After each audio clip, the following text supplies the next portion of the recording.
see you guys in the dark. This happened a year ago. When I was 17, I lived in a gated community, but the passcode to get in was very easy to remember, and people often tell Ubers the password. Now, I used to have a pity mix who looked very much like a purebred, but he was just enough not to get taken away, as my city doesn't allow pits. He's a big goofball towards humans, but due to being improperly socialized, he just doesn't understand doggy boundaries.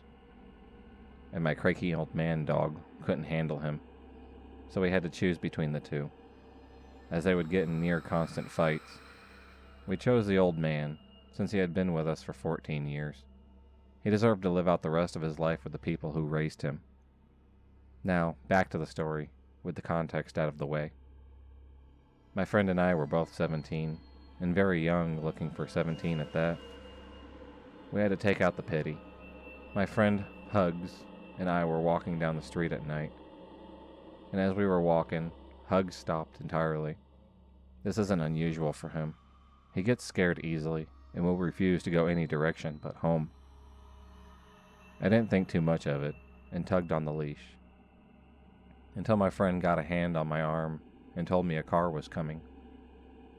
I stopped on the sidewalk as the car that I had never seen before drove past us, and a dude inside said something. I'm not going to lie, I have terrible hearing, so I don't know what he said. But my friend looked at me with such genuine fear. I didn't doubt her, and I never will. She asked me, "Did you hear what they said?" "No, what?" I asked her. He said, "Not them. They have a dog." Needless to say, I was freaking spooked. I pulled Hugs back home, and he was more than happy to head home. When we got there, we told my mom, who called the cops.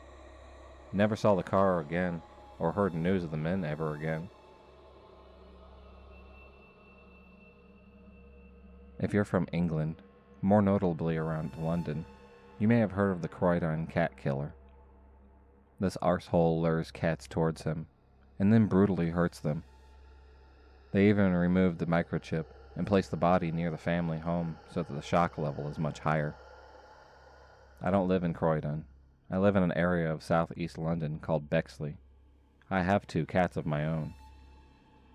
A couple of days ago, a road away from mine, someone stumbled on the remains of a black cat missing its head in a skip. She believed it to be foxes, even though I don't know many foxes who carry knives around with them and are able to cut clean lines. The police even are pushing this off in Croydon as foxes. The cat was taken to our local vet, and the vet there determined it was done by a person and not by another animal. The police finally took notice down there. Only, I always call my cats from the back garden when it's dinner time, and tonight, when I shouted for my oldest cat, Alfie, I heard a few seconds later, "Alfie?" from the alleyway. My cats are both with me currently, and they aren't leaving anytime soon. To the sick fuck who wasn't shown enough love as a child by mommy and daddy. Let's not meet ever.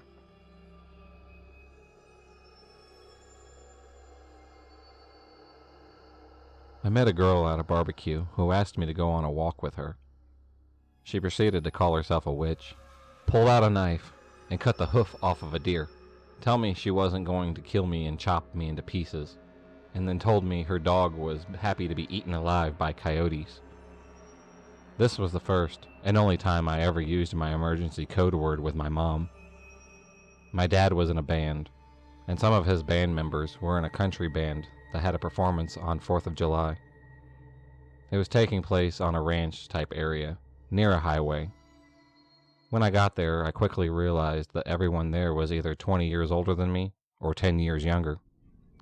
I was 17 at the time, and so I realized that I was most likely going to be there bored for 3 hours. One of the band members' wives brought over a girl who looked to be my age. She introduced herself to me and treated her like a friend. The girl, who we'll call Sarah, started talking with me and asked if I would go for a walk around the field with her. I agreed, and we set off. We started talking about school, and it turns out she was a year younger than me, and she was homeschooled as well. I told her that I went to an all-girls Catholic school, and she started talking about how she thought most girls were pretty bitchy, and she was Catholic. She practiced witchcraft, and I thought it was kind of weird, but I try to be open-minded, so I wasn't judging her at all. We finally got to the side of the field that couldn't be seen by the people at the event, but was right next to the highway. There we came across the body of a dead deer. She looked at me and said, "I really wish I could take his hoof. I wonder if I have any bags on me." I thought she was joking, but she reached into her backpack and pulled out a knife and a brown paper bag. She went over to the deer and started sawing at its foot, but she couldn't get it all the way through. She tried to get me to help her, but I said no. So she put down the knife and ripped the hoof off with her bare hands. At this point, I was freaking out because she had been talking about how she liked violence and didn't really care about people being hurt. She grabbed the hoof, put it into the bag, and then put it in her backpack. She was still carrying the knife. I tried texting my mom, but there was no service where we were standing. We kept walking, and she was talking about how she would put curses on people she didn't like, and how she was completely desensitized to death and the killing of animals because she had grown up on a farm where she watched her mother cut the heads off of rabbits. We kept walking and came across a fork in the road. She said we can go one way. Then she told me that she wasn't going to chop me into pieces or anything, because that doesn't happen much these days. We finally got to a place where they had cell service, and I texted my mom our code word. She told me to get back to the barbecue, and we would leave right away. Sarah asked me when I had to leave, and I told her that whenever my grandmother got to our house, we would go home and meet her.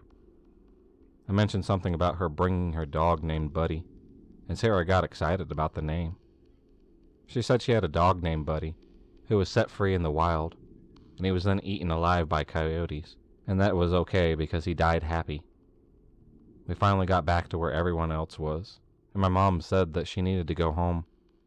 Sarah then asked for my phone number, as she had seen my phone. I agreed, and put in a fake number before my parents and I walked away. As soon as we were out of eyesight, I ran to the car. My parents got in the car and asked me if she pulled out drugs or something. I wish. I would have known how to handle that at least. So, to the girl who mutilated a deer corpse and was happy about her dog being eaten alive, let's not meet ever again.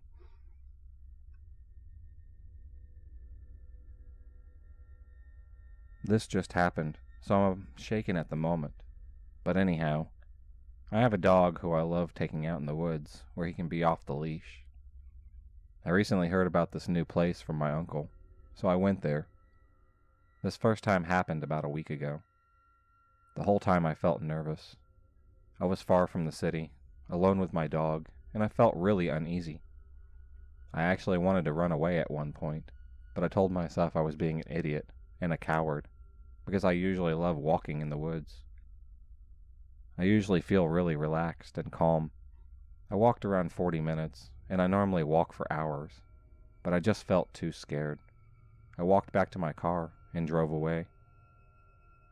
Today I went back again, because it was such a nice day. I told myself I was being stupid before, and had nothing to be afraid of. So I drove there and let my dog off the leash, like usual.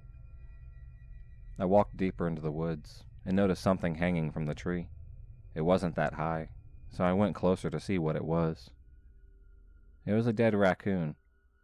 Someone had killed a living animal and left it hanging in the tree. At this moment, I decided to leave. Immediately, I looked around, and there's another raccoon in the tree nearby, and another one. Someone has been systematically killing and hanging those poor animals. I put my dog on the leash and ran to my car and drove away. I just can't shake the feeling that the last time I was there, I kept thinking that if someone had attacked me, and felt like someone was just watching me.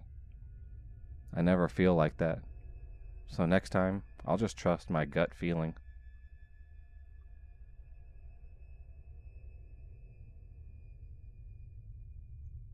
This happened to me last night, and I'm still feeling pretty uncomfortable about the whole exchange. Before I jump into it, I'll give a little background context. I work with a guy named Mike, who is 2 years older than me. Shortly after meeting Mike, he friended me on Facebook, and I accepted because I wanted to avoid any awkwardness at work and don't really like using it often anyways. Mike would send me weird messages that were often out of the blue and unrelated about nothing creepy or worthwhile.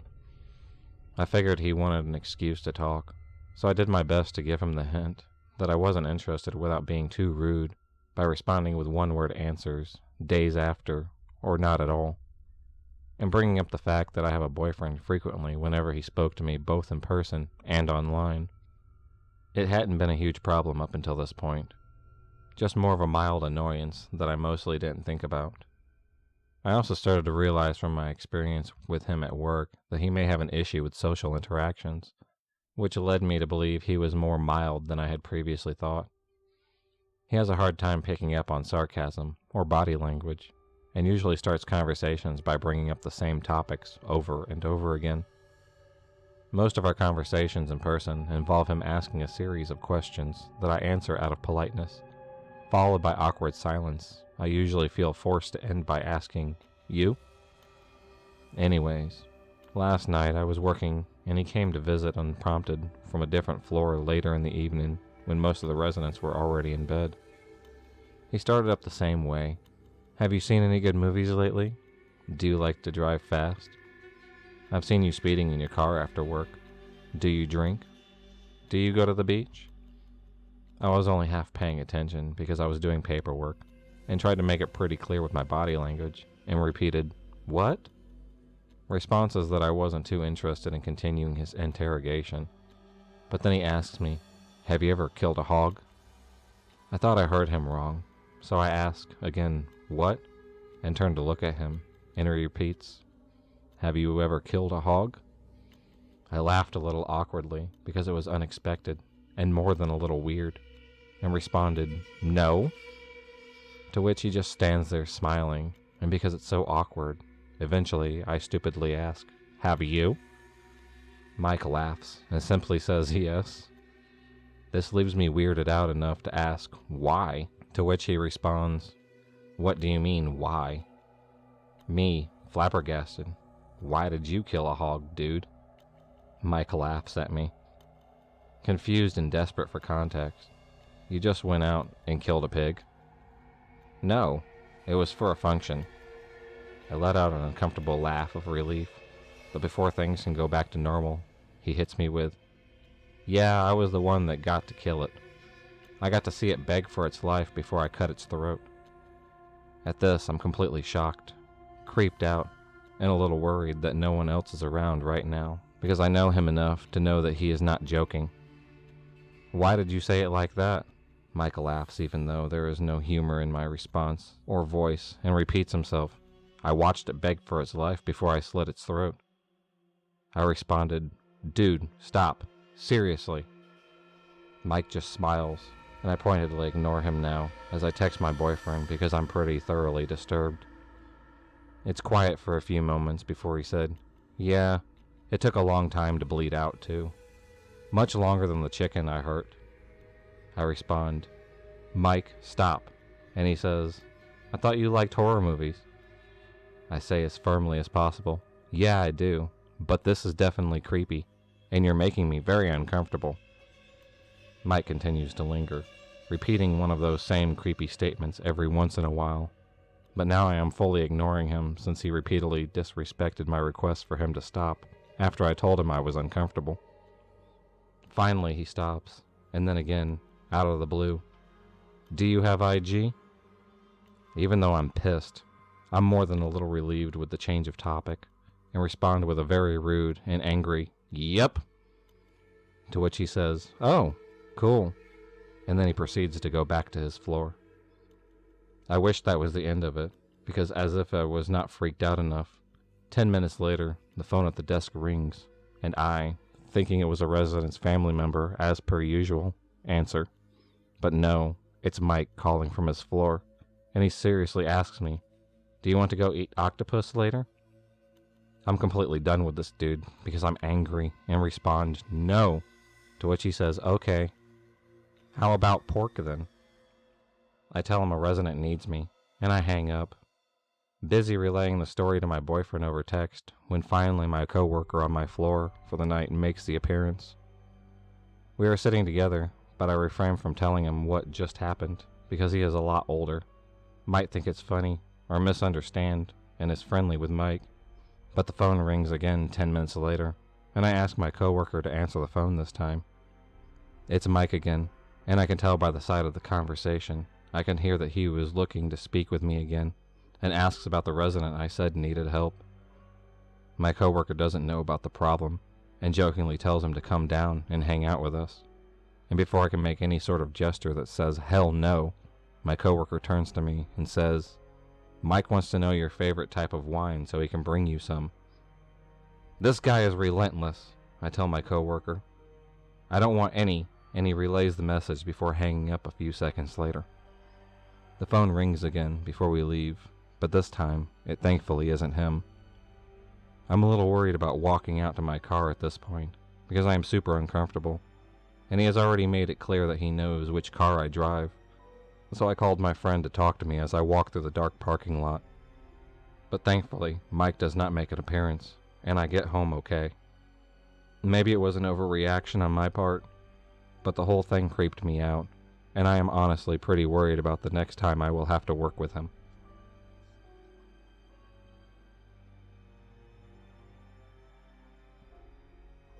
This happened about 2 years ago. So there's a little strip of woods right outside my house with 2 little ponds and 10 by 10, a really nice fishing spot for little kids. So it was your average day. I think it was good weather, but all I remember is my friend said it was a bit cold for him and he did not go out fishing. So I told him I would explore the fort, which is really a bit of woods where we made a rope swing and bridge so we could just enjoy ourselves as teens. So this day, for some reason, I felt curious, and decided to go deeper into the woods. Now mind you, you could see through the woods, and see houses on both sides, because this was a very populated area.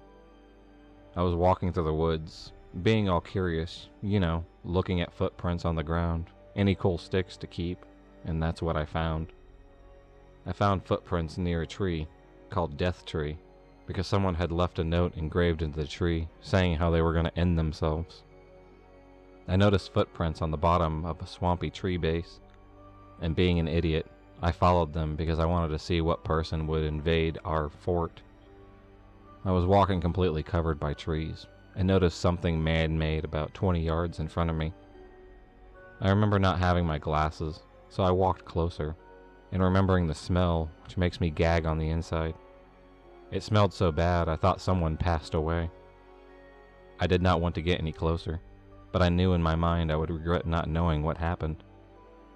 As I walked around the massive bark-deprived tree, I saw piles of dead deers, rabbits, and geese. They were there, just placed by the dozen. All the deer had no head or anything, and were bug-filled. I remember the rabbits were all stabbed in the head with sticks, and they just had sticks coming out of them, like a freaking marshmallow-filled stick. And I don't really remember the geese, because I couldn't handle what I was looking at. I was absolutely disgusted. I immediately ran out of the woods, and went home to throw up. The image that left in my mind is absolutely traumatizing. I have since not gone back to any woods of any kind, and have heard nothing or no stories about this going around. And to this day, I realize there have been a rapid increase in animals over the last 2 years. I'm hoping he or she has left. If you enjoyed this video, please subscribe, like, and hit the bell for notifications on future videos, and become a stalker of the night. And I'll see you next time.